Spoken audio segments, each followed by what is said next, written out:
ಅರೆ ಕಡಿಮೆ ಹಾಕು ಆದ್ರೆ ಅಸ್ಲಿ ಹಾಕು. MDH ಕಾಶ್ಮೀರಿ ಕೆಂಪು ಮೆಣಸಿನ ಪೌಡರ್. ಇನ್ನು ಬೆಟ್ಟದಷ್ಟು ನಿರೀಕ್ಷೆ ಯಾವ್ದು ಕಡಿಮೆ ಆಗುತ್ತೋ ಇನ್ಯಾವುದು ಹೆಚ್ಚಾಗುತ್ತೋ ಇದು ದೇಶದ ಜನರಿಗಿದ್ದಂಥ ಕುತೂಹಲ.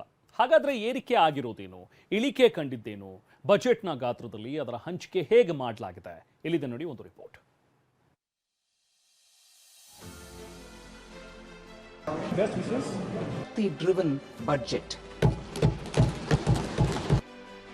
ನೂರಾರು ನಿರೀಕ್ಷೆ, ಸಾವಿರಾರು ಕನಸು, ಅಳೆದು ತೂಗಿ ಲೆಕ್ಕ ಹಾಕಿ ಮೋದಿ ಸರ್ಕಾರ ಬಜೆಟ್ ಮಂಡಿಸಿದೆ.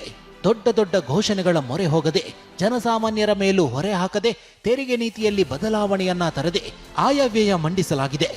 ದಿನನಿತ್ಯ ಬಳಸೋ ಸಾಮಗ್ರಿಗಳ ಮೇಲೆ ಬರೆ ಹಾಕದೆ, ಬೆಲೆ ಇಳಿಕೆಯಾಗುತ್ತೆ ಅಂತ ನಿರೀಕ್ಷೆಯಲ್ಲಿದ್ದವರಿಗೆ ಖುಷಿ ಸುದ್ದಿಯನ್ನು ಕೊಡದೆ ಸಚಿವೆ ನಿರ್ಮಲಾ ಸೀತಾರಾಮನ್ ಬಜೆಟ್ ಮಂಡಿಸಿ ಮುಗಿಸಿದ್ದಾರೆ.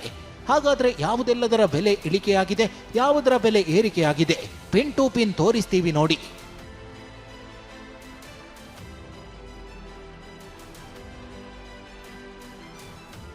ಚರ್ಮದ ಮೇಲಿನ ಆಮದು ಸುಂಕವನ್ನ ಇಳಿಸಲಾಗಿದ್ದು, ಇದರಿಂದ ಪಾದರಕ್ಷೆ ಸೇರಿ ಚರ್ಮದ ಉತ್ಪನ್ನಗಳು ಇಳಿಕೆಯಾಗಲಿವೆ. ಸಮುದ್ರದಲ್ಲಿ ಸಿಗುವಂತಹ ಸೀಫುಡ್, ಮೈಕ್ರೋ ಓವನ್ಗಳು ಕೈಗೆಟಕಲಿವೆ. ಹಾಗೆ ಮೇಕ್ ಇನ್ ಇಂಡಿಯಾದಲ್ಲಿ ತಯಾರಾದ ಟ್ಯಾಬ್ ಮತ್ತು ಸ್ಮಾರ್ಟ್ ಫೋನ್, ಖೇಲೋ ಇಂಡಿಯಾ ಅಡಿ ಕ್ರೀಡಾ ಸಾಮಗ್ರಿಗಳ ಬೆಲೆ ಇಳಿಕೆಯಾಗಲಿದೆ. ಹಾಗೆಯೇ ಬೀಡಿ, ಬ್ಯಾಟರಿ, ಬಟ್ಟೆ, ಬಯೋಗ್ಯಾಸ್, CNG ಕೂಡ ಇಳಿಕೆಯಾಗಲಿದೆ. ಸೋಲಾರ್ ಬಿಡಿಭಾಗ, ಸೋಲಾರ್ ಪ್ಯಾನಲ್ ಸೇರಿದಂತೆ 17 ಕ್ಯಾನ್ಸರ್ ಔಷಧಿಗಳು, 7 ಅಪರೂಪದ ಕಾಯಿಲೆಗಳಿಗೆ ಬಳಸುವ ಔಷಧಗಳ ಬೆಲೆಯನ್ನ ಇಳಿಸಲಾಗಿದೆ.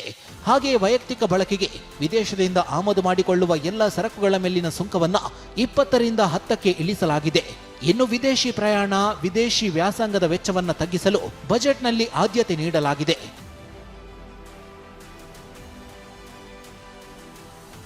ಹಾಗೆಯೇ ಯಾವುದೆಲ್ಲ ಬೆಲೆ ಏರಿಕೆಯಾಗಿದೆ, ಯಾವುದಕ್ಕೆಲ್ಲ ಬರೆ ಹಾಕಿದ್ದಾರೆ ಅಂತ ನೋಡೋದಾದ್ರೆ, ಬೀಡಿ ರೇಟ್ ಇಳಿಸಿರೋ ಕೇಂದ್ರ ಸರ್ಕಾರ ಸಿಗರೇಟ್ ಬೆಲೆ ಹೆಚ್ಚಿಸಿದೆ. ಹಾಗೆಯೇ ಪಾನ್ ಮಸಾಲ, ಆಮದಾಗುವ ಮದ್ಯದ ಮೇಲೆ 40% ಸೆಸ್ ಹಾಕುವ ಸಾಧ್ಯತೆ ಇದೆ.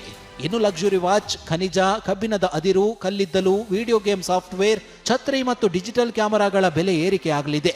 To provide relief to patients, particularly those suffering from cancer, I propose to exempt basic customs duty on 17 drugs or medicines.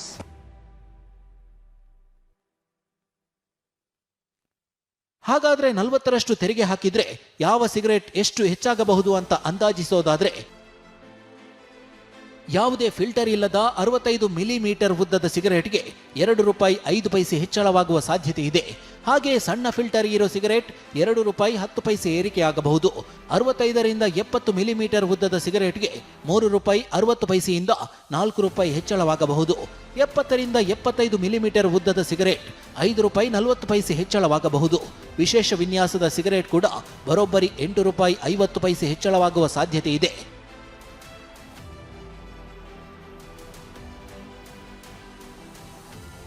ರಕ್ಷಣಾ ಇಲಾಖೆಗೆ ಬರೋಬ್ಬರಿ 7.85 ಲಕ್ಷ ಕೋಟಿ ಮೀಸಲು.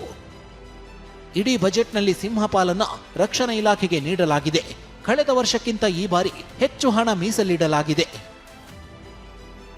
ಆಪರೇಷನ್ ಸಿಂಧೂರ್ ಬಳಿಕ ರಕ್ಷಣಾ ಇಲಾಖೆಗೆ ಹೆಚ್ಚು ಆದ್ಯತೆ ನೀಡಲಾಗಿದೆ.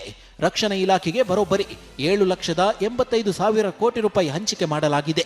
ಈ ಹೆಚ್ಚಳವು ಒಟ್ಟು ಬಜೆಟ್ನ 14% ಹಾಗೂ GDPಯ 11%. ಆಧುನೀಕರಣಗೊಳಿಸಲು ಸೇನೆಗೆ 2,19,000 ಕೋಟಿ ರೂಪಾಯಿ ಮೀಸಲಿಡಲಾಗಿದೆ.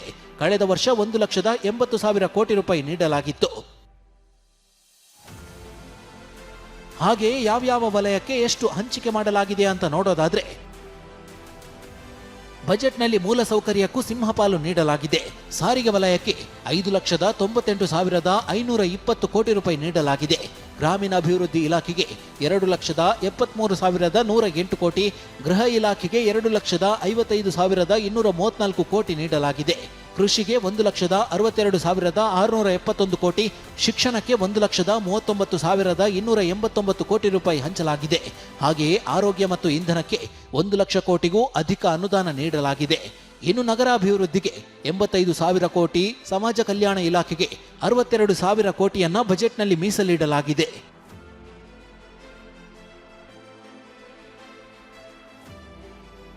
ಇನ್ನು ರೂಪಾಯಿ ವೆಚ್ಚ ಮತ್ತು ಜಮೆ ಎಷ್ಟು ಅಂತ ನೋಡೋದಾದ್ರೆ, 18% ಆದಾಯ ಕಾರ್ಪೊರೇಟ್ ತೆರಿಗೆಯಿಂದ ಬೊಕ್ಕಸಕ್ಕೆ ಬಂದಿದೆ. ಆದಾಯ ತೆರಿಗೆಯಿಂದ 21% ಖಜಾನೆ ತುಂಬಿದೆ. ಹಾಗೆ ಕಸ್ಟಮ್ 4%, ಅಬಕಾರಿ 6%, ಜಿಎಸ್ಟಿಯಿಂದ 15% ಆದಾಯ ಬಂದಿದೆ. ತೆರಿಗೆಯೇತರ ಆದಾಯ 10%ಇದ್ರೆ ಸಾಲಯೇತರ ಬಂಡವಾಳ 2%ಇದೆ. 24% ಹಣವನ್ನ ಸಾಲ ಮಾಡಲಾಗಿದೆ.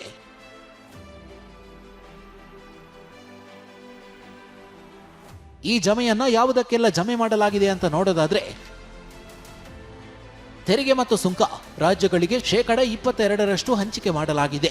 ಹಾಗೆಯೇ ಹಣಕಾಸು ಆಯೋಗಕ್ಕೆ 7, ಕೇಂದ್ರ ಯೋಜನೆಗೆ 8, ಬಡ್ಡಿ ಪಾವತಿಗೆ 20% ಹಂಚಿಕೆ ಮಾಡಲಾಗಿದೆ. ರಕ್ಷಣಾ ವಲಯಕ್ಕೆ 11, ಸಹಾಯ ಧನಕ್ಕೆ 6, ಕೇಂದ್ರೀಯ ವಲಯ ಯೋಜನೆಗೆ 17%, ಪಿಂಚಣಿಗೆ 2% ಸೇರಿದಂತೆ ಇತರೆ ವೆಚ್ಚಕ್ಕೆ 7% ಮೀಸಲಿಡಲಾಗಿದೆ. ಬಜೆಟ್ನ ಗಾತ್ರ 53 ಲಕ್ಷ ಕೋಟಿಯಷ್ಟು ತಲುಪಿದ್ದು, ಅಭಿವೃದ್ಧಿ, ಮೂಲಸೌಕರ್ಯ, 2047ರ ವಿಕಸಿತ ಭಾರತ ನಿರ್ಮಾಣ ಗುರಿ ಸಾಧಿಸಲು ಬಜೆಟ್ನಲ್ಲಿ ಒತ್ತು ನೀಡಲಾಗಿದೆ. ಹರೀಶ್, ಟಿವಿ9 ಬೆಂಗಳೂರು. MDH ನ ಕಿಚನ್ ಅಲ್ಲಿದ್ರೆ ನಾವು ಎಲ್ಲವನ್ನು ಮಾಡಬಹುದು. ಬೆಂಗನ್ ಕಾ ಬರ್ತಾ, ಆಲೂ ಗೋಬಿ, ಭಿಂಡಿ ಮಸಾಲಾ, ಇನ್ನೂ ಬಹಳಷ್ಟು.